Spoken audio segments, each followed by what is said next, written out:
Hello A2 family, WhatsApp, कैसे हैं आप लोग। आई होप कि आप लोग सभी बहुत अच्छे होंगे और किसी के घर में ऐसा कुछ प्रॉब्लम नहीं होगा कोरोना को लेके। बस ऊपर वाले से यही दुआ है कि आपको कम से कम इन सब प्रॉब्लम्स को झेलना नहीं पड़े। फिर से मैं आपके सामने हूँ एक बहुत इंपॉर्टेंट चीज़ को लेके। मैंने सोचा कि क्यों ना आप लोगों से शेयर की जाए। एक चीज़ मैं आप लोगों से शेयर आज इस वजह से ये जो सेशन है करना चाहता था, आप लोगों से शेयर करना चाहता था, उसके पीछे की वजह क्या मैं आपको बताता हूँ। देखिए, जब घर में, हमारे घर में कभी कोई प्रॉब्लम आती है तो ना उस प्रॉब्लम को फेस करने के दो तरीके आपको देखने को मिलते हैं घर पे। आपने देखा होगा अपने घर पे भी कि जब भी कोई हमारे घर पे प्रॉब्लम आती है तो दो तरह के लोग होते हैं। एक तो उस प्रॉब्लम को लेके रोते रहते हैं और एक दूसरे पे ब्लेम करते रहते हैं, तो ये प्रॉब्लम तेरी वजह से आई है, ये प्रॉब्लम तेरी वजह से आई है, ये प्रॉब्लम की वजह तू है, अगर तू ना होता तो ये प्रॉब्लम नहीं होती। वो सॉल्यूशन नहीं निकालते, वो प्रॉब्लम के लिए दूसरों को ब्लेम करते रहते हैं। वो प्रॉब्लम के लिए दूसरों को ब्लेम करते रहते हैं कि तू इसकी वजह है, तू इसकी वजह है। लेकिन हमारे घर में कुछ दूसरे ऐसे लोग, मैच्योर लोग भी होते हैं जो सिचुएशन को समझते हैं, प्रॉब्लम को समझते हैं और साथ देते हैं, प्रॉब्लम का सॉल्यूशन निकालते हैं। अब वो हम पे डिपेंड करता है कि हम उस घर के सदस्यों में किस में अपने आप को शामिल करते हैं। क्या हम लोग सिर्फ एक दूसरे पे ब्लेम लगाते रहते हैं कि तेरी वजह से हुआ है, तेरी वजह से हुआ है, या फिर हम आगे आके मदद करते हैं, या फिर हम उसका सॉल्यूशन निकालते हैं। तो मैं तो अपने आप को दूसरी कैटेगरी में समझता हूं। ब्लेम गेम का कोई मतलब नहीं है। आज हमारे परिवार को, हमारे हिंदुस्तान को हमारी जरूरत है। हमें आगे आना चाहिए और हमारी सरकार का, हमारे लोगों की मदद करनी चाहिए, बजाय बेवजह की बातें करने के, बेवजह के ब्लेम लगाने के। मैं उन सबसे कहूंगा कि जितना दिमाग आप लोग एक दूसरे को ब्लेम करने में लगा रहे हैं, सुबह तैयार होके आते हैं और फिर दूसरों को और सरकार को बेवजह की गालियां देते हैं या फिर बेवजह की बातें कहते हैं, इससे बढ़िया आप बाहर निकल के 4 लोगों की मदद कर दीजिए, शायद बच जाए कुछ। इससे बढ़िया आप 5 लोगों को फोन करके ये कह दीजिए कि घर पे बैठिए साहब, घर पे बैठिए, मास्क पहनिए, शायद उनकी जान बच जाए, बजाय एक दूसरे के गरियाने के या बजाय एक दूसरे को ब्लेम करने के। आज हमें साथ इकट्ठा होना पड़ेगा, साथ आगे आना पड़ेगा, और साथ आने का मतलब है कि हमें एक दूसरे को सपोर्ट करना पड़ेगा। हमारी सरकार, हमारी गवर्नमेंट जो कह रही है उसका हमें पालना करनी पड़ेगी, तब जाके हम लोग इस सिचुएशन से बाहर निकलेंगे। एक दूसरे को ब्लेम करने से कम बाहर नहीं निकलेंगे। तो आज मैं कोई नेगेटिव बात नहीं करने आया हूं, मैं आप लोगों से हाथ जोड़ के विनती करता हूं। और आज मैंने स्पेशली ये सेशन इसलिए रखा है कि हमें जाने कि कोरोना में कौन एक दूसरे पे ब्लेम कर रहा है और कौन वाकई में इस सिचुएशन में लोगों का साथ दे रहा है। आप देखिएगा, मैं आपको गारंटी देता हूं, यूट्यूब पे बहुत सारे ऐसे चैनल हैं जो कि सो कॉल्ड न्यूज चैनल हैं, वो इतना ब्लेम गेम फैला के रखे हैं, ये सरकार की गलती है, इसमें इसकी गलती है, ये गोदी मीडिया, मोदी मीडिया। इतना अजीब लग रहा है साहब, ये सिचुएशन है कि इन सब बातों की बात करने की। देखिए, मैं आपको पहले ही बता देता हूं कि मैं किसी पार्टी विशेष को समर्थन नहीं करता हूं। मैं सिर्फ एक बात जानता हूं कि हिंदुस्तान मेरा देश है, हमारे देश में यह प्रॉब्लम है और हम सबको मिलकर लड़ना है। आप समझिए, बहुत ज्यादा जरूरी है, और अपना दिमाग लगाइए। बजाय ये कहने कि तू इसमें गलत है, तेरी गलती है, तू गलत है, साहब रुकिए और अपने देशवासियों का साथ दीजिए और मदद कीजिए। और अगर कुछ नहीं कर सकते हैं तो प्लीज कड़वाहट मत फैलाइए, ये बहुत जरूरी है। तो आज मैं अपनी तरफ से एज एन इन्फ्लुएंसर मैं क्या कर सकता हूं, मैं आपको ये बता सकता हूं कि कौन ब्लेम गेम में लगा हुआ है। खैर, उसके बारे में तो हम बात नहीं करेंगे, वो आप सारा दिन ही देखते हो, लेकिन वाकई में इस पूरी सिचुएशन में कौन मदद कर रहा है और कैसे मदद कर रहा है, वो जानना बहुत ज्यादा जरूरी है। और मैं चाहता हूं कि आप लोग जितने भी हैं, मैं यहां पर 4000 लोग अभी देख रहे हैं, मैं आपके चैट्स खोल रहा हूं और मैं चाहता हूं कि आप बताइए कि आप कौन सी कैटेगरी में आते हैं। मैं यहां पर आपके चैट खोल रहा हूं और मैं चाहता हूं आप लिखिए चैट सेक्शन में कि आप कौन सी कैटेगरी में आते हैं। क्या आप हमारे देश की, हमारे परिवार की, हमारे हिंदुस्तान की मदद करना चाहते हैं? और मदद करना चाहते हैं तो आप लिखिए यस। और क्या आप ब्लेम गेम खेलना चाहते हैं, डर्टी पॉलिटिक्स करना चाहते हैं, दूसरों पे ब्लेम लगाना चाहते हैं, सरकार को और उनकी नीतियों को गालियां निकालना चाहते हैं? साहब, नेगेटिविटी तो हर जगह ही फैली है, क्या कोरोना ने कम नेगेटिविटी फैला के रखी है? बताइए आप। हम लोग इतनी बड़ी प्रॉब्लम से निकल रहे हैं, लेकिन लोग, सच में बता रहा हूं, ये कोई गलत चीज नहीं है, बहुत सारे मीडिया वाले, कुछ ऐसे मीडिया वाले हैं, ठीक है, वो सिर्फ चंद पैसों के चक्कर में ये सब काम कर रहे हैं। साहब वही पैसा आपने इन लोगों के लिए हेल्प करने के लिए लगा दिया होता ना, तो शायद ये कंडीशन नहीं होती। और हमें ना रिस्पॉन्सिबिलिटी समझने की जरूरत है। आप इतने समझदार तो हैं, आप खुद ही सोचिए कि हमारे घर में, जब हमारे घर में कोई प्रॉब्लम हो जाए, चाहे हम किसी से कोई भी कड़वाहट रखते हो, मान लीजिए मेरे घर में प्रॉब्लम होती और मेरे भाई से नहीं बनती, या मेरी बहन से नहीं बनती, या मेरे पापा से नहीं बनती, लेकिन अगर प्रॉब्लम है तो मैं प्रॉब्लम के सॉल्यूशन में ध्यान दूंगा या फिर गरियाता रहूंगा, अपने पापा को गालियां निकालता रहूंगा या भाई को गालियां निकालता रहूंगा? बस कीजिए साहब, नहीं बनती नहीं बनती, तुमको सरकार अच्छी नहीं लगती, गवर्नमेंट अच्छी नहीं लगती, छोड़ दो। लेकिन इस सिचुएशन में हमारे परिवार की तो मदद करो। लोग मर रहे हैं साहब, और इन पे ब्लेम गेम मत खेलिए, पॉलिटिक्स मत करिए, कोई फायदा नहीं है। हाथ जोड़ के विनती है, समझदार तो आप भी हैं। अगर हम ही नहीं रहेंगे, हमारा हिंदुस्तान ही नहीं रहेगा, हम जिंदा ही नहीं रहेंगे और यही करते रहेंगे, तो शायद हम जिंदा भी ना रहें, और जिंदा ही नहीं रहेंगे तो फिर किस पे ब्लेम लगाएंगे? समझिए, समझदार तो आप भी हैं। और अगर आपके घर में ऐसा होता तो क्या आप करते? तो मैं आज आप लोगों को 2 कैटेगरी देता हूं, उसके बाद मैं आज के सेशन को शुरू करूंगा और मैं आपको बताऊंगा कि वाकई में कौन इस सिचुएशन में वाकई में हिंदुस्तान का सगा है, कौन इस सिचुएशन में वाकई में हमारे इंडिया की मदद कर रहा है। सामने आ रहे हैं लोग और फालतू की ब्लेम गेम नहीं खेल रहे, कोई पॉलिटिक्स नहीं कर रहे, वो वाकई में सामने आके लोगों की मदद कर रहे हैं। और मैं आप लोगों से पहले पूछता हूं कि आप कौन सी कैटेगरी में आते हो? क्या आप वाकई में हमारे हिंदुस्तान के परिवार की मदद करना चाहते हो, पहली कैटेगरी में आते हो, या फिर सिर्फ आप मजे ले रहे हो घर पे बैठ के, दूसरी कैटेगरी में आते हो? जस्ट राइट डाउन 1 और 2, आप किस में आते हो, पहली कैटेगरी में या दूसरी कैटेगरी में? नंबर 1 और number 2, just write down chat section. उसके बाद हम लोग बात करते हैं, बहुत सारे लोग आए हैं तो देखते हैं। सबसे पहले यस फर्स्ट, ये देखो यहां पर लोगों ने लिखा है पहली कैटेगरी में, पॉजिटिव हूं फर्स्ट कैटेगरी में। हमारे देश को आपकी, हमारे परिवार को आपकी सख्त जरूरत है, और हाथ जोड़ के मेरी विनती है कि आप प्लीज इसका ध्यान रखें और मदद करें, और मदद नहीं कर सकते तो अपने जुबान से कड़वाहट मत निकालें, क्योंकि ऑलरेडी लोग बहुत परेशान हैं, ऑलरेडी लोग बहुत परेशान है। Try to understand. जब इतनी परेशानी हो तो आपकी ये जो कड़वाहट है वो इसमें जहर घोल रही है, आपको अंदाजा भी नहीं है। कई तो मैंने आज चैनल देखे जो इतनी कड़वाहट घोल रहे हैं, मैंने खुद ने उन चैनल से बाहर निकला कि मुझे मत दिखाओ। हमारे परिवार में ही, मैं कहना नहीं चाहता हूं, लेकिन हमारे घर में भी प्रॉब्लम है कोविड की, पर उससे लड़ें, उनको सॉल्यूशन बताएं या सरकार को गरियाएं? और सरकार भी बेचारी क्या करेगी जब लोग ही नहीं मान रहे हैं? क्या आप लोग मान रहे हैं? क्या हमारे हिंदुस्तान के लोग मान रहे हैं? आज भी शादियां हो रही हैं, परमिशन से शादियां हो रही हैं, आज भी पार्टियां हो रही हैं, आज भी हम लोग गैदरिंग कर रहे हैं। यहां पर पुलिस को जा जाके उनको छटाना पड़ रहा है। सोचिए, जब ऐसी हम खुद ही नहीं समझ रहे तो सरकार कहां तक मदद करेगी? आपको क्या लगता है कि आपको लगता है कि सरकार चुन ली, अब सरकार की जिम्मेदारी है, हम तो फ्री घूमेंगे? साहब, कोरोना ये सब नई चीजें देखेगा, कोरोना ये सब चीजें नहीं देखेगा। इसलिए ट्राई टू अंडरस्टैंड कि हमें ब्लेम गेम नहीं खेलना है, हमें अपने हिंदुस्तान की, हमारी फैमिली की मदद करनी है। और मदद करने को आगे आइए, 4 लोगों को समझाइए, बजाय कड़वाहट फैलाने के। इतने ज्यादा फेसबुक पे पोस्ट गंदे गंदे, समझ नहीं आता कि आप लोग क्या कर रहे हो। सोचो कि इतनी बुरी हालत से हम लोग निकल रहे हैं और आप लोग गंदगी फैलाए जा रहे हो। आज से आप लोग याद रखिएगा, अगर आप A2 मोटिवेशन फैमिली से जुड़े हो, हमें बुरी चीज, गलत चीज नहीं फैलानी है, हमें अच्छी चीज के बारे में बात करनी है। कौन हमारी मदद कर रहा है, कौन हमारी मदद के लिए आगे आया है, और कौन वाकई में हमारा दोस्त है, आज उसके बारे में बात कर लेते हैं। चलिए फटाफट से शुरू कीजिए, शुरू करते हैं आज के सेशन को। बताएंगे कितने? ओके, सो आज के सेशन को फटाफट से स्टार्ट करते हैं, ताकि आप लोग समझिए कि वाकई में हिंदुस्तान कितने लोगों से जो कि पॉजिटिव वे में मदद कर रहे हैं उनसे, उनके साथ है, या फिर कितने लोग हैं जो हिंदुस्तान को इस सिचुएशन में मदद कर रहे हैं। चलिए फटाफट से शुरू करते हैं। कोरोना में कौन कर रहा है हिंदुस्तान की मदद, जरा चेक कर लेते हैं।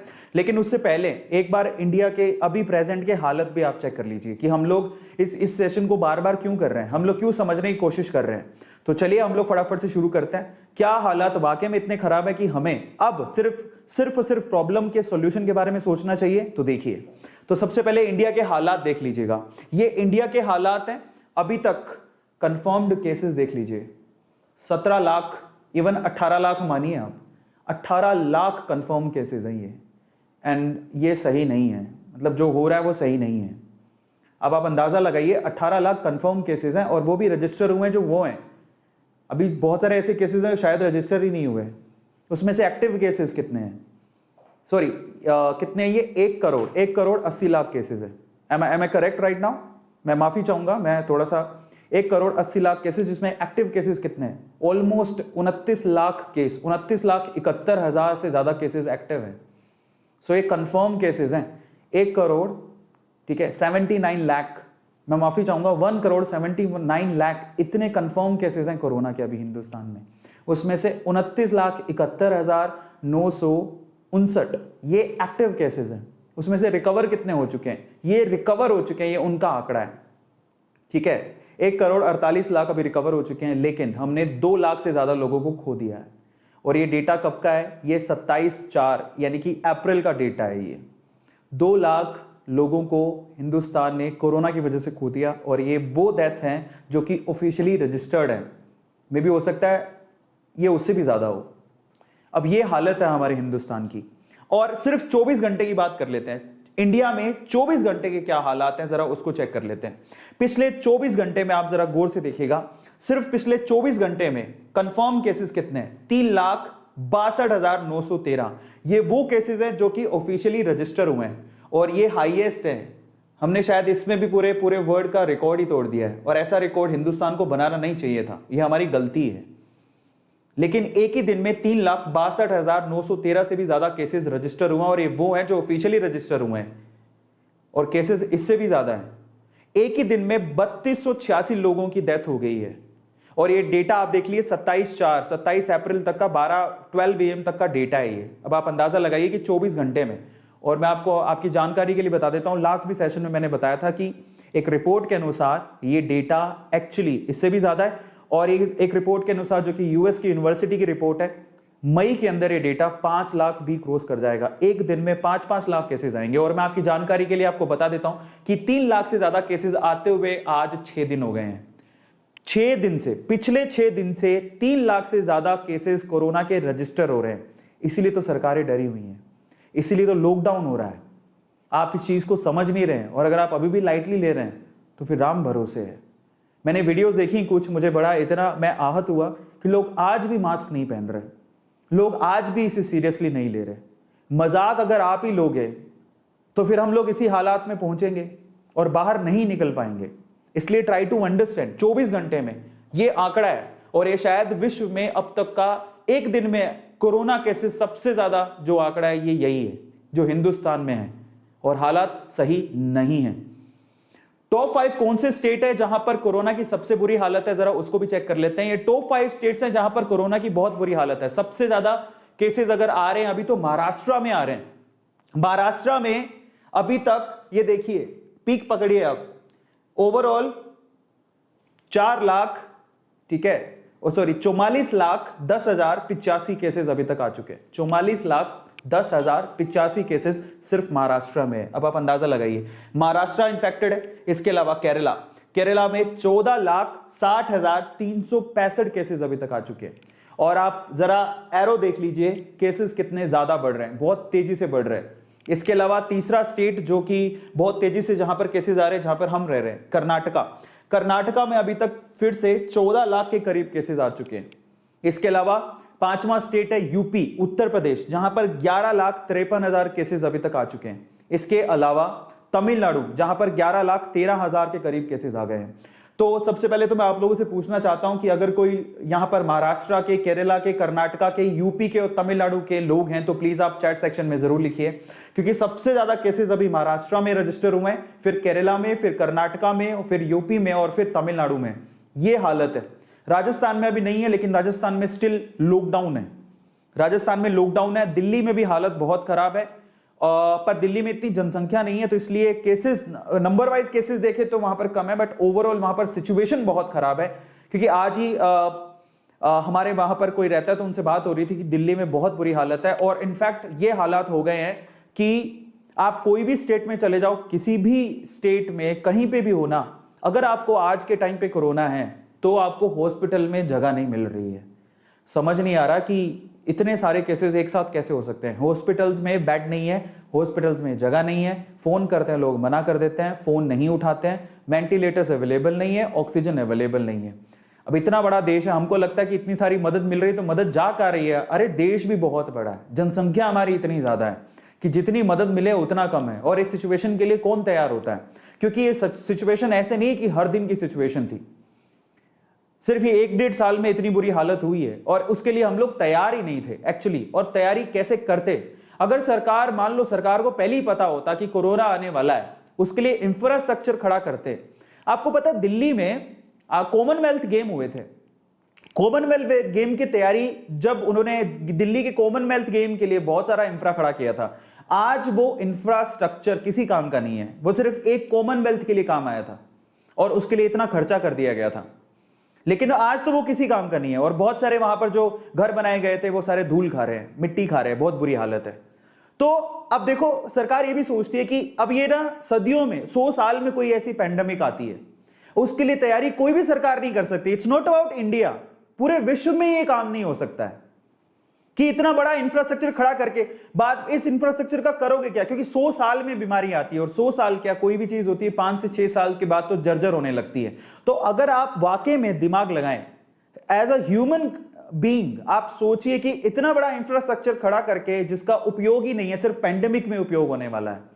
तो अब इससे बचने का सबसे अच्छा तरीका क्या है कि हम खुद को सेव रखें, घर पे रहें, बचा के रखें, बजाय ब्लेम गेम खेलने के। दिमाग आग भी लगाइए, सोचिए जरा, आपके घर में सदियों में एक बार शादी होगी, तो क्या आप लोग 10 साल पहले ही उस शादी के सारा सामान खरीद के रख लेंगे? नहीं। तो आप सिचुएशन को भी समझिए, आज जरूरत है और आज लोग मदद कर रहे हैं, बाहर के बहुत सारे लोग, मैं आपको अभी दिखाऊंगा, ठीक है, और उस मदद की जरूरत है और ये सदियों में एक बार होता है, 100 साल में एक बार हुआ है ये पैंडेमिक, जरा समझिए। तो ये वो स्टेट्स हैं जहां पर बहुत बुरी हालत है, ये 5 स्टेट्स हैं। इसके अलावा हम लोग अब बात करते हैं कि वाकई में कोरोना में एक्चुअल में मदद कौन कर रहा है। कोरोना में कितने लोग हैं जो बड़ी बड़ी सेलिब्रिटीज हैं, बड़े बड़े लोग हैं या बड़े बड़े देश हैं जो आगे आए हैं हमारे भारत देश को, हमारी फैमिली को मदद करने के लिए। हम उसके बारे में बात कर लेते हैं क्योंकि वो सबसे ज्यादा इंपॉर्टेंट है।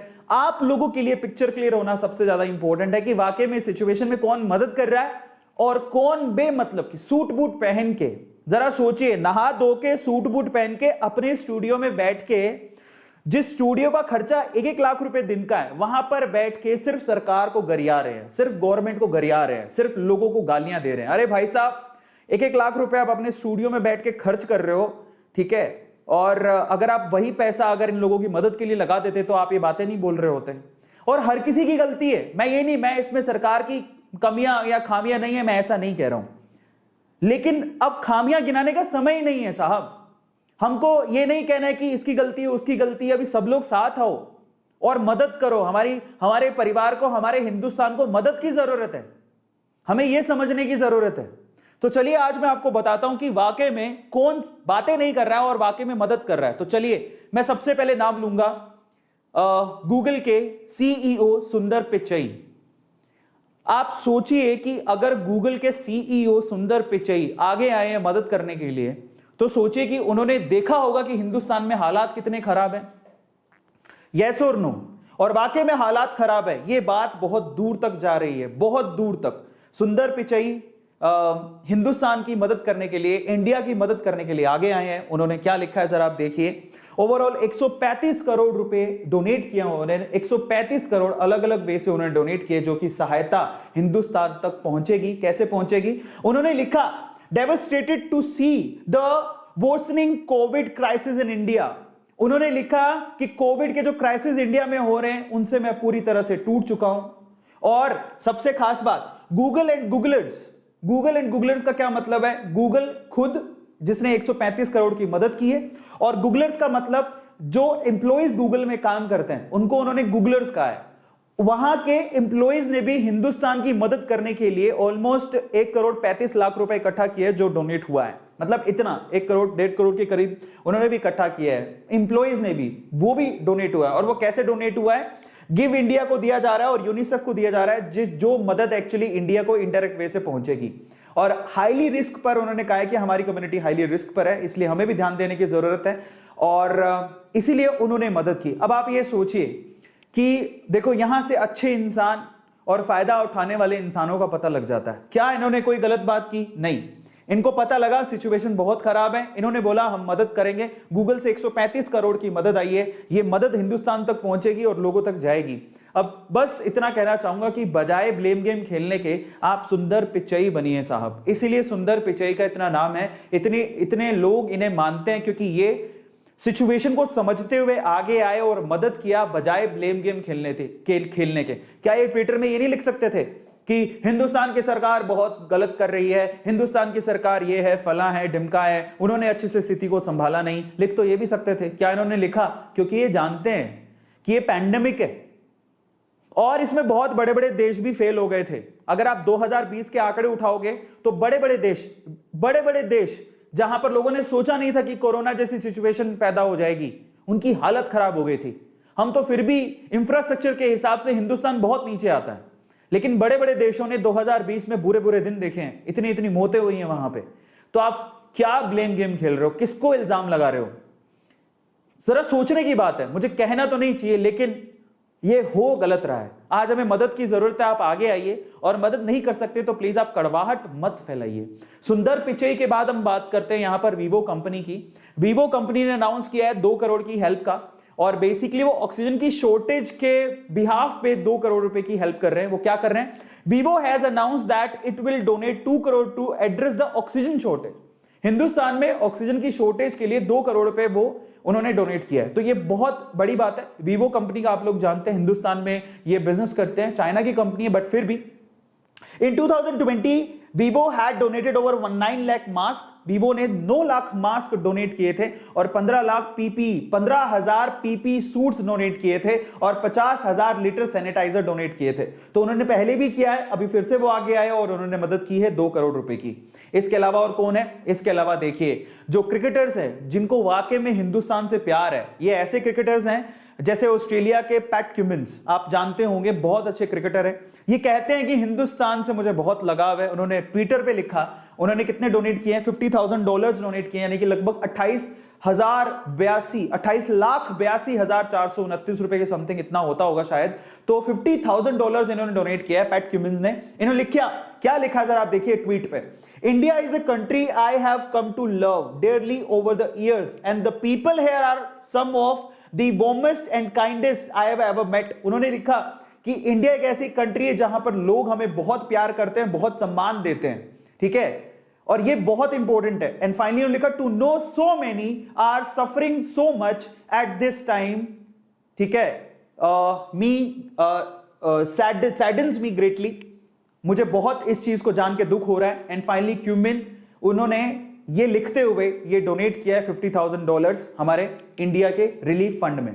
इसके अलावा और कौन है? इसके अलावा ब्रेटली तो हिंदुस्तान को अपना दूसरा घर मानते हैं। उन्होंने ट्विटर पे क्या लिखा? India has always been like a second home for me. Hindustan मेरे लिए एक दूसरा घर है। The love and affection that I have got from the people of the country both during my professional career and even after my retirement holds a special place in my heart. It saddened deeply to see people suffering due to the ongoing pandemic। और finally उन्होंने 1 bitcoin BTC donate किया है। 1 BTC की कीमत आज 40,45,000 रुपए है। तो 40,45,000 रुपए उन्होंने डोनेट किया है। तो ये थे ब्रेटली, जो चाहते तो ब्लेम गेम खेल सकते थे, जो चाहते तो करवाहट पैदा कर सकते थे, लेकिन वो जानते हैं कि हम इस अर्थ पे रहते हैं, हम ह्यूमैनिटी की रक्षा करना चाहते हैं और ह्यूमन की रक्षा करनी बहुत ज्यादा जरूरी है, और इसीलिए उन्होंने डोनेट किया है। जरा समझिए राजनीति करने से क्या होगा। रतन टाटा की बात करते हैं, वाकई में वो हिंदुस्तान के रतन है। जैसे उन्होंने पता लगा कि ऑक्सीजन की बहुत प्रॉब्लम हो रही है, Tata steel supply 300 ton of oxygen per day to Covid treatment. CEO ने लिखा है 300 टन ऑक्सीजन सप्लाई कर रहे हैं वो लोग। तो ये उनकी तरफ से मदद आ रही है, जो कि बहुत बड़ी बात है। अब रतन टाटा को तो हर एक इंसान उन्हें सल्यूट करना चाहिए। जब भी हिंदुस्तान में कोई प्रॉब्लम आती है तो ये इंसान वाकई में आगे आते हैं, इनकी कंपनी आगे आती है और मदद करती है। बहुत बहुत बहुत बड़ी बात है, इसलिए ये हमारे लिए, हमारे हिंदुस्तान के लिए रतन है। अब चाहते तो ये भी ब्लेम गेम खेल सकते थे, लेकिन आप इनको कभी भी कड़वाहट घोलते नहीं देखोगे। इसलिए मैं आप लोगों से कहूंगा कि कड़वाहट घोलने वाले लोगों से दूर रहिए साहब, क्योंकि आधी नेगेटिविटी कोरोना ने फैला के रखी और आधी नेगेटिविटी उन्होंने फैला के रखी। जो कि हमें बर्बाद कर देगी, और हमें सुख शांति से इस हिंदुस्तान में रहना है तो हमें उन लोगों से दूर रहना पड़ेगा। जेफ बेजोस, अमेजॉन, उन्होंने भी मदद की है। 10,000 ऑक्सीजन कॉन्सेंट्रेटर, ये उन्होंने हेल्प की है कोविड के अंदर। 10,000 ऑक्सीजन कॉन्सेंट्रेटर आज के टाइम पे वेंटिलेटर के साथ साथ कॉन्सेंट्रेटर इनकी भी बहुत जरूरत है, तो फाइनली उन्होंने 10,000 कॉन्सेंट्रेटर यहां पर डोनेट किए हैं। COVID second wave, Amazon to airlift over 10,000 oxygen concentrators, ये उन्होंने हेल्प की है। अब चाहते तो वो भी लिख सकते थे ये है वो है फला है ढिमका है, नहीं, उन्होंने मदद की।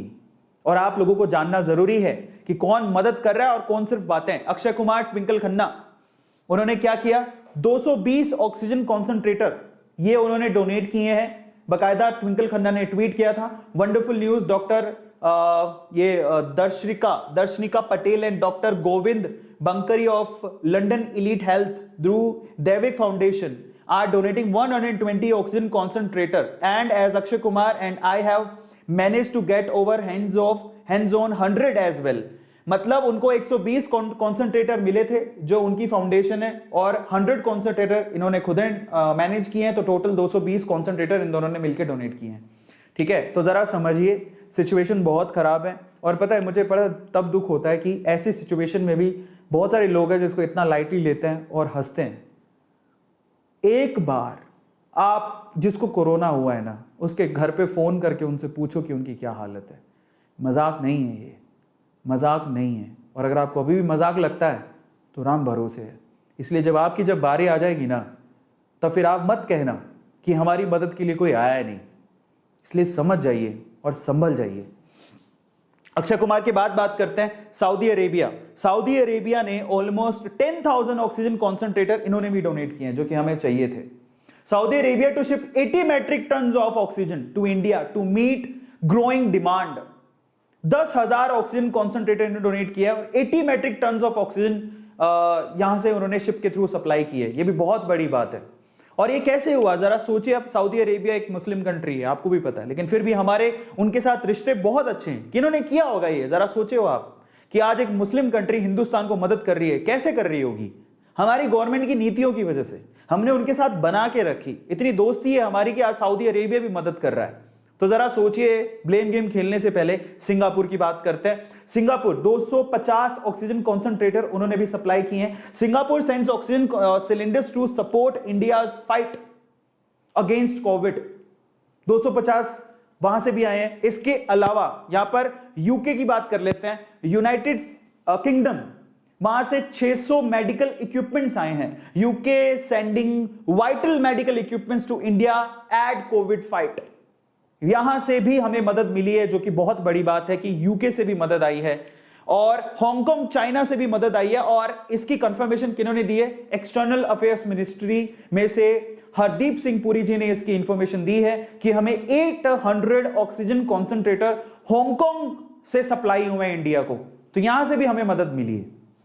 इसके अलावा यहां पर एक्सटर्नल अफेयर मिनिस्ट्री में से हरदीप सिंह जी ने 318 Philips oxygen concentrated loaded by Air India at JFK airport, ठीक है, on their way to Delhi जा रहे हैं, उन्होंने इसकी भी जानकारी यहां पर दी है। 318 ऑक्सीजन कॉन्सेंट्रेटर वहां से जा रहे थे दिल्ली की तरफ, उसकी भी जानकारी दी। अब मैं आप लोगों से क्या कहना चाहता हूं, ये लोग हैं और ये चुनिंदा लोग नहीं है, इसके अलावा बहुत सारे लोग हैं जो मदद कर रहे हैं, जो मदद करने को आगे आ रहे हैं। हम जितना डेटा कलेक्ट कर सकते थे मैंने आपको वो इन्फॉर्मेशन दी। मुझसे कोई गलती हो गई तो मुझे माफ कर दीजिएगा, पर मैं अब जो कहने जा रहा हूं उसको ध्यान से सुनिएगा। मैं फिर से कह रहा हूं कि अगर आपके घर पे कोई प्रॉब्लम होती तो उसको देखने के 2 तरीके होते। पहला, आपको ऐसे लोग दिखते जो उस प्रॉब्लम पे दूसरों को ब्लेम कर रहे हैं, और दूसरे ऐसे लोग दिखते जो आपकी मदद कर रहे हैं। आप बताइए कि आपको किन लोगों से ज्यादा प्यार होता? आप जरा सोचिए। ऑब्वियसली वो लोग जो उस प्रॉब्लम में आपकी मदद कर रहे हैं। और ये ऐसा मत सोचिए कि मुझे तो कोविड नहीं है, मेरी तो कोई प्रॉब्लम नहीं है, ये तो हमारे पड़ोसी की प्रॉब्लम है, उसको कोविड है। रुकिए साहब, आपके पड़ोस से निकल के कोरोना आप तक जब पहुंचेगा तब आप किसको ब्लेम करोगे? इसलिए ये मत सोचिए कि ये कोरोना मेरे पड़ोसी की प्रॉब्लम है, मेरी नहीं है। आप तक भी पहुंच सकती है इसकी आंच। इसलिए पहले तो संभलिए, दूसरा इसकी चिंता कीजिए, तीसरा लोगों की मदद कीजिए किसी भी तरह से, जिस तरह से आप कर सकते हैं। पर अगर कुछ नहीं कर सकते तो ब्लेम गेम मत खेलिए साहब, ब्लेम गेम मत खेलिए। मेरी आप लोगों से विनती है, मैं किसी सरकार को, किसी पार्टी को मैं सपोर्ट नहीं करता हूं। मैं पहले ही कह रहा हूं, हम न्यूट्रल हैं। मैं सिर्फ एक बात जानता हूं कि मैं हिंदुस्तानी हूं, मैं हिंदुस्तान का हूं, और हिंदुस्तान का हर एक नागरिक हमारे परिवार का हिस्सा है। इसमें मैं भी आता हूं, आप भी आते हैं, ये सरकार के लोग भी आते हैं, और हर किसी को इस चीज का दुख है। अगर आपको लगता है कि मोदी जी को दुख नहीं है, तो आपको क्या पता कि मोदी जी को दुख नहीं है? अगर आपको लगता है कि ममता बनर्जी को दुख नहीं है, तो आपको कैसे पता कि ममता बनर्जी को दुख नहीं है? आपको लगता है कि अरविंद केजरीवाल को कोई समस्या नहीं है, तो आपको कैसे पता अरविंद केजरीवाल को कोई समस्या नहीं है? मैं आज हर एक पॉलिटिशियन जो कि हिंदुस्तान की केयर करता है, मैं उनके साथ हूं। आपको नहीं पता कि जब लोग मरते हैं तो इन लोगों को दुख होता है साहब। आप ये मत सोचिए कि कोई मरता है तो इनको दुख नहीं है। समझिए, आप इन सबको दुख है। हमारा हर एक पॉलिटिशियन है तो हिंदुस्तानी, और हम कब तक इनको ब्लेम करते रहेंगे? और ये लोग अपनी अपनी तरफ से पूरी कोशिश कर रहे हैं। क्या आपको लगता है कि ये लोग कोशिश नहीं कर रहे? ये लोग पूरी कोशिश कर रहे हैं कि इसको संभाला जाए, बट हम लोग इनकी मदद कर रहे हैं क्या? जरा सोचिए कि हम लोग इनकी मदद कर रहे हैं क्या? ऐसे बहुत सारे चैनल्स हैं जो कि सारा दिन इन सरकारों को गरियाते रहते हैं। साहब रुक जाइए, ये भी इंसान है, ये भगवान नहीं है। आपने इनको चुन के भेजा, गद्दी पे बैठे हैं। जरा आपको ये लगता है कि चुन के भेजा है, गद्दी पे बैठे हैं तो इनके पास बहुत पावर है। अरे कोरोना के आगे सारी पावर फेल है साहब। किस पावर की बात कर रहे हो आप? कोरोना वायरस के आगे कोई पावर नहीं है। अब बचा सकता है तो हमारी समझदारी। ये ऐसी चीज है जिससे अगर बचना है तो हमें साथ रह के चलना होगा, ब्लेम गेम नहीं खेलना होगा। इस चीज को समझने की जरूरत है। और बहुत सारे यूट्यूब, मुझे बड़ा दुख होता है, बस उनको बोलना क्या आया, वो आते हैं कैमरे पर और बोलना शुरू कर देते हैं। आप बोलिए, मना नहीं है, लेकिन आप सपोर्ट करिए, वो बहुत ज्यादा जरूरी है। लोगों को आपकी मदद की जरूरत है, लोगों को आपके साथ की जरूरत है, आपके ब्लेम गेम की जरूरत नहीं है। कड़वाहट तो पहले से ही कोरोना ने फैला के रखी है, समझिए इस चीज को। और मैं आप लोगों से विनती करता हूं कि ऐसे जो कड़वाहट फैलाते हैं ना, ऐसे लोगों को आप सपोर्ट भी मत करो। हम लोग ऑलरेडी नेगेटिव सिचुएशन में हैं, इनसे हमें बाहर निकलना है, इस दलदल में घुसना है। आप बताइए मुझे, क्या इनसे हमें बाहर निकलना है या फिर दलदल में घुसना है? प्लीज बताइए मुझे, आपसे मैं पूछ रहा हूं। मैं आपके चैट्स फिर से खोलता हूं और मैं चाहता हूं कि आप लोग मुझे बताइए कि क्या इस दलदल से आप बाहर निकलना चाहते हो या फिर इस दलदल में और धंसना चाहते हो? और अगर आप इस दलदल से बाहर निकलना चाहते हो तो मेरी हाथ जोड़ के आपसे विनती है कि आप उन लोगों को सपोर्ट मत करिए जो कि सिर्फ और सिर्फ कड़वाहट फैला रहे हैं। आप न्यूज दिखाइए, लेकिन जेन्युइन होके दिखाइए। आप देखो, हर एक इंसान समझदार है, आप सामने वाले को देख के समझ जाता है। और अगर हम लोग ये जो गद्दी पे पॉलिटिशियंस बैठे हैं, चाहे जो भी हो, चाहे वो कांग्रेस का हो, चाहे वो बीजेपी का हो, चाहे आम आदमी पार्टी का हो, चाहे कोई भी हो, वो पहले इंसान है, वो पहले हिंदुस्तानी है, वो पहले इंडियन है। उनको भी दुख होता है साहब, वो भी इंसान है, वो भी नॉर्मल इंसान थे, बाद में आपने जितवाया और वो कुर्सी पे बैठे हैं और उनको भी चिंता हो रही है। अरे ऐसी हालत में तो किसी को भी चिंता होगी, लोग मरेंगे तो क्या उनको चिंता नहीं होगी? और क्या आपको लगता है कि ये गद्दी पर सारी उम्र बैठे रहेंगे? उनको भी पता है कि 5 साल बाद फिर से चुनाव होंगे, उनकी गद्दी चली जाएगी। अभी हाल फिलहाल सिर्फ और सिर्फ एक ही बात सोच रहे कि हिंदुस्तान को कैसे बाहर निकाला जाए, हिंदुस्तान को कैसे बचाया जाए। और आप समझिए, हर किसी को यह समझने की जरूरत है। और इसीलिए मैं आप लोगों से कहता हूं, मेरी हाथ जोड़ के विनती है कि अगर किसी का अच्छा नहीं कर सकते, किसी का बुरा मत करो, किसी का बुरा मत करो। और आप गवर्नमेंट का सपोर्ट करो। आपके स्टेट में कोई भी गवर्नमेंट हो, चाहे वो बीजेपी की हो, चाहे आम आदमी पार्टी की हो, चाहे कांग्रेस की हो, अरे यार अलग अलग पार्टियां हैं, है तो हिंदुस्तान की ना, है तो हमारे इंडिया की ना। हमें साथ मिलकर चलना होगा कि नहीं? और हमें अपनी सरकारों को सहायता भी करनी होगी। एक और बात बताऊं, आप मानो नहीं मानो, ये बहुत बहुत अजीब सी चीज हिंदुस्तान के साथ अचानक से हो गई है। और हम लड़ते रहते हैं आपस में, इसका फायदा हमारे दुश्मन उठा रहे हैं। हम लड़ते रहते हैं, इसका फायदा दुश्मन उठा रहे हैं। लड़िए मत साहब, हम हिंदुस्तानी हैं। आप आम आदमी पार्टी के हो क्या? आप कांग्रेस के हो क्या? आप बीजेपी के हो क्या? नहीं, आप पहले हिंदुस्तानी हो। आप बीजेपी के नहीं हो, आप कांग्रेस के नहीं हो, आप आम आदमी पार्टी के नहीं हो, आप टीएमसी के नहीं हो।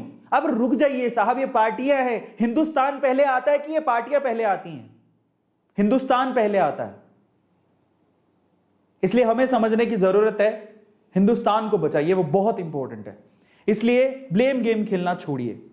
मेरी आप लोगों से यही रिक्वेस्ट है, और हर किसी को अपनी गवर्नमेंट का साथ देना है। आपके स्टेट में कोई भी गवर्नमेंट है, प्लीज आप उनका साथ दीजिए, और अगर कुछ नहीं कर सकते तो शांति से घर पे बैठिए। मैं एज एन इन्फ्लुएंसर क्या कर सकता हूं? मैं एज एन इन्फ्लुएंसर आपका साथ दे सकता हूं, अवेयरनेस फैला सकता हूं। मैंने बहुत सारे ऐसे सेशंस किए हैं कोरोना के ऊपर जिसमें आप लोगों को मदद हो सकती है अपनी तरफ से। और ऐसा नहीं है कि सिर्फ ये सेशंस के अलावा मैं पर्सनली भी बहुत जगह पे हेल्प कर रहा हूं, जितनी मैं कर सकता हूं। यार जितने में हम सक्षम है उतनी मदद तो कीजिए। ऐसा नहीं है कि हमारे घर परिवार या हमारे आसपास प्रॉब्लम्स नहीं है, और हम मदद भी कर रहे हैं, पीछे नहीं रह रहा हूं मैं उसके लिए। पर मैं शो ऑफ नहीं करना चाहता हूं इसमें। लेकिन ऐसा नहीं है कि हम प्रॉब्लम्स में, हमारे आसपास प्रॉब्लम्स नहीं है और हम मदद नहीं कर रहे हैं, हम भी मदद कर रहे हैं। इसलिए छोटी बड़ी जिस तरह से मदद कर सकते हो करिए। और सबसे इंपॉर्टेंट चीज, हाउ यू कैन हेल्प, आप मदद कैसे कर सकते हैं उसके बारे में आप लोग जान लीजिए, वो बहुत इंपॉर्टेंट है। ये देखिए, सबसे पहले सबसे जरूरी काम जो है, आप मास्क को लाइटली मत लीजिए। आप किसी की मदद छोड़िए साहब, सबसे पहले खुद की मदद कर लीजिए। आज भी लोग लाइटली ले रहे हैं, मास्क नहीं पहन रहे। मास्क हालत देख लो, गमछा लगा रखा है वो भी नाक पे लटक रहा है। इन्होंने गमछा लगा रखा है, नाक बाहर है। इन्होंने यहां पर मास्क है लेकिन लटक रहा है, इनका नाक ही बाहर है। और ये मोहतरमा टिकटॉक की वीडियो बनाने से फुर्सत मिले तो मास्क पहने। आप देखिए ये मास्क पहनने का तरीका है क्या? और फिर हम लोग कह रहे हैं पेंडेमिक फैल रही है। हालात देखें आपने। और पता है, गवर्नमेंट अगर लॉकडाउन नहीं लगाए तो आप घर पे ही नहीं बैठो। आपको चिंता नहीं है तो गवर्नमेंट को किस बात की चिंता होगी? घर पे बैठिए, बुरी हालत है, आप तो चिंता रखिए अपनी। और ऐसे बहुत सारे लोग मिलेंगे आपको। It's not about one community, everybody, her religion के लोग इसको लाइटली लिए हुए हैं। जरा समझिए, आप मास्क को इतना लाइटली मत लीजिए। मास्क को जो लोग लाइटली ले रहे हैं, इट्स नॉट अ टॉय, ये कोई खिलौना नहीं है, और ये कोई मजाक भी नहीं है। ये खिलौना नहीं है, ये मजाक नहीं है, और यही आपको बचा सकता है। ट्राई टू अंडरस्टैंड, यही आपको बचा सकता है। इनफैक्ट ये एयरबोर्न है, डॉक्टर्स भी इसको कंफर्म कर चुके हैं। हो सकता है आने वाले दिन में ऐसी भी सिचुएशन आ जाए कि आपको घर पे मास्क पहन के बैठना पड़े, हो सकता है। इसलिए बच के रहिए।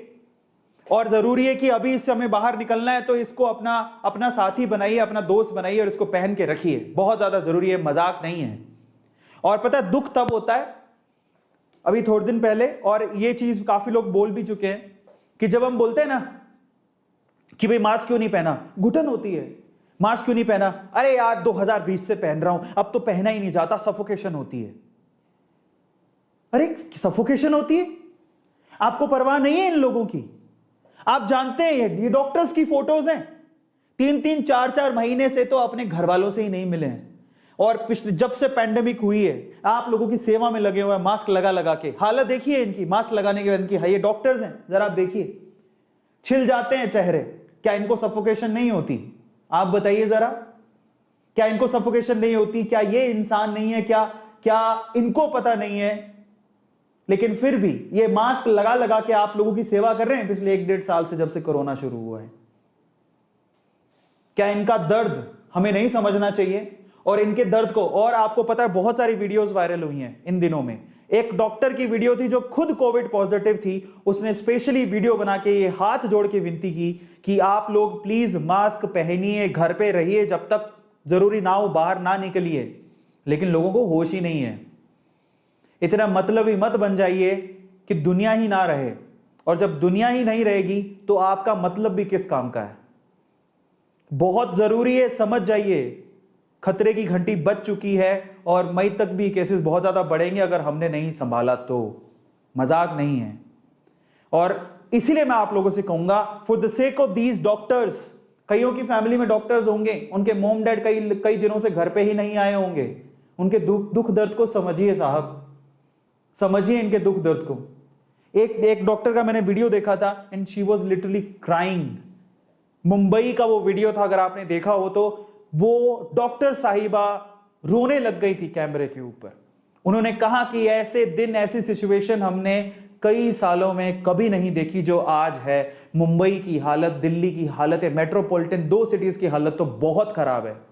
नहीं यकीन तो आप, कोई रहता है आपका मुंबई में या दिल्ली में, फोन करके पूछ लो। इतनी खराब है कि लोगों को ना वेंटिलेटर मिल रहा है, ना ऑक्सीजन का सिलेंडर मिल रहा है। उसका कारण क्या है? बहुत ज्यादा केसेस हैं। आपको लगता है मदद आ रही है, अरे केसेस, आपको पता है जनसंख्या कितनी है भारत की? 131 करोड़, अभी तो 138 करोड़ हो गई है। 138 करोड़ की जनसंख्या है।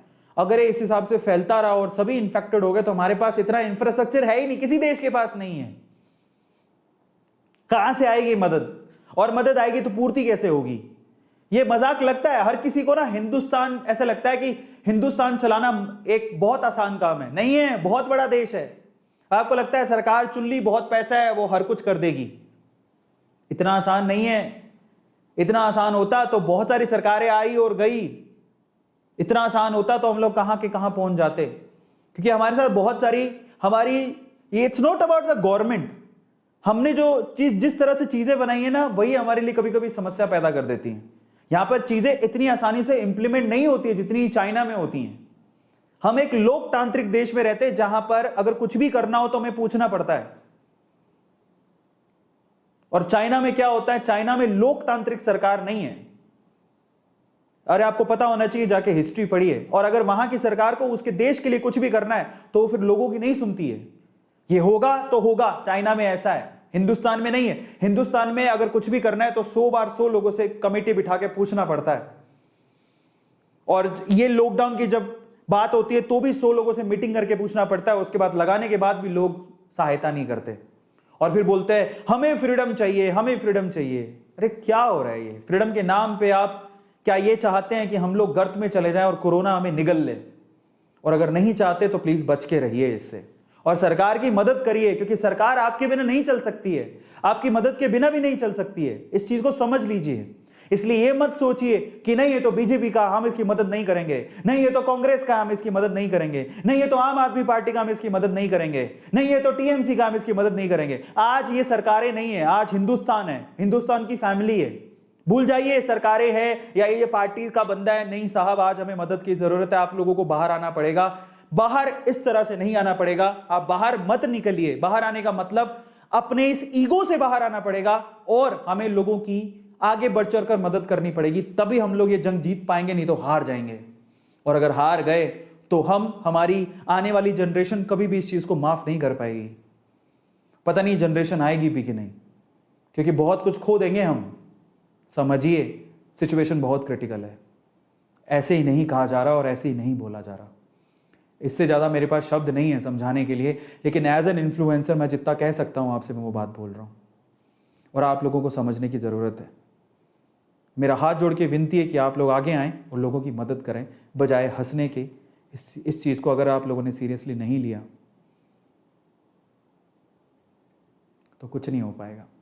मुझे बड़ा दुख होता है कि जब हम मदद करने की सोचते हैं, इसमें भी लोग पता नहीं अलग अलग सा मतलब निकाल लेते हैं। यहाँ पर कोई लिख रहा है कि आप पॉलिटिक्स में जा रहे हो क्या?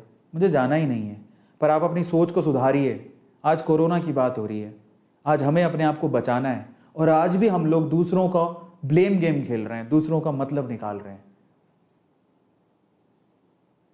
समझदार बनिए, हिंदुस्तानी होने के नाते सोचिए। आज देश ही नहीं रहेगा तो फिर आप ये बातें कहाँ लेके जाओगे? इसलिए बचने और बचाने की ज़रूरत है। और आप पूरे दिन में सुनिएगा, अगर आप किसी मेट्रोपॉलिटन सिटीज़ में रहते हैं ना, एम्बुलेंस की आवाज़ आपके रोंगटे खड़ी कर देगी। एम्बुलेंस की आवाज़ जब आती है तो दिल ऐसे धक धक करने लगता है कि ये क्या हो रहा है। इतनी फ्रिक्वेंटली एम्बुलेंस की आवाज़ मैंने कभी नहीं सुनी। हर आधे घंटे में एम्बुलेंस की आवाज़ आती है। समझ रहे हो इसकी? आज फैल के आपके घर तक भी पहुंच सकता है अगर आपने अभी भी ये सब चीज़ें बंद नहीं करी तो। कई लोगों को मजाक ही लगता है बस ये बात। जिस दिन आपको होगा तो आपको समझ में आएगा। इसलिए नहीं हो तो बेहतर है, भगवान से यही दुआ है। आप हंस रहे हो इस बात पे तो भी आपकी मर्जी है। मैं तो आपसे ऊपर वाले से यही दुआ करूंगा कि आपको भी ना हो, लेकिन आप लोगों को सद्बुद्धि दे ऊपर वाला, बस इतना कहूँगा। बुद्धि दे, दिमाग दे कि हमें अब ब्लेम गेम नहीं खेलना है।